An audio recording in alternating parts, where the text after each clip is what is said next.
بسم اللہ الرحمن الرحیم۔ پیارے بچوں، آج ہم کلاس نام اسلامیات سورۃ الانفال رکوع نمبر 9 کی آیت نمبر 68 اور 59 کا ترجمہ پڑھیں گے، 69 کا ترجمہ اور اس کے سوال جواب پڑھیں گے۔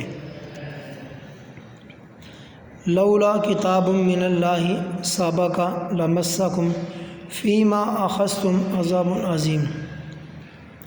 اس سے اوپر والی جو آیت ہم نے پڑھی تھی اس میں قیدیوں کا تذکرہ پڑا تھا کہ نبی کے لیے یہ بات جائز اور مناسب نہیں ہے کہ اس کے قبضے میں قیدی رہیں، اور وہ لوگ دنیا کے مال چاہنے تھے۔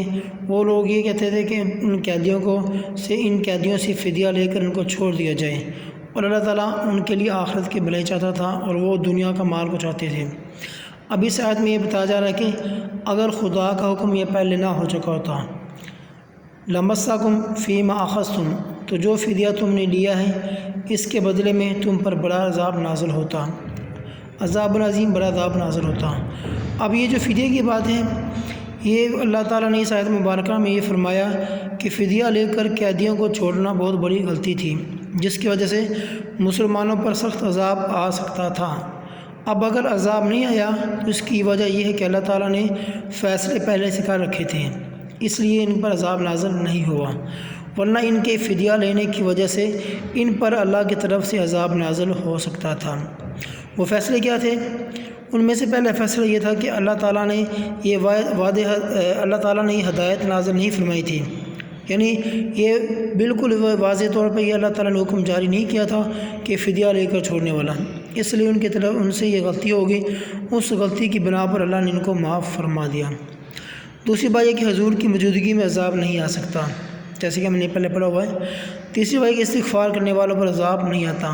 ان تین وجہ سے ان پر عذاب نہیں آیا، ورنہ یہ جو انہوں نے فدیہ لیا تھا، اس فدیہ لینے کی وجہ سے ان پر عذاب نازل ہو سکتا تھا۔ فَكُلُوا مِمَّا غَنِمْتُمْ حَلَالًا طَيِّبًا، تو جو مال غنیمت تم کو ملا ہے اسے کھاؤ، حلالا طیبا، وہ تمہارے لیے حلال ہے، واتقوا اللہ، خدا سے ڈرتے رہو۔ اب یہ جو دھمکی تھی نا، مسلمانوں پر خوف طاری ہو گیا۔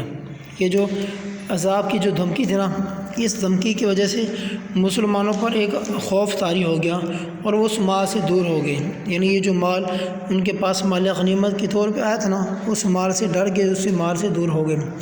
تو پھر فرمایا کہ یہ غلطی جان بوجھ کر نہیں تھی، اس لیے اس کو معاف کر دیا گیا ہے۔ لہٰذا جو مال تم نے مال غنیمت کے طور پہ لے لیا ہے وہ تمہارے لیے حلال ہے، اسے تم اپنے کام میں لا سکتے ہو، لیکن آگے کے لیے ایک بات یاد رکھنا، واتقوا اللہ، اس کے بعد تم اللہ سے ڈرتے رہنا، اللہ سے ڈرتے رہنا۔ ان اللہ غفور الرحیم، بے شک خدا بخشنے والا مہربان ہے، یعنی تم نے اس کے بعد اللہ تعالیٰ سے ہمیشہ ڈرتے رہنا ہے، ہو سکتا ہے اللہ تعالیٰ آپ کے گناہوں کو معاف فرما دے۔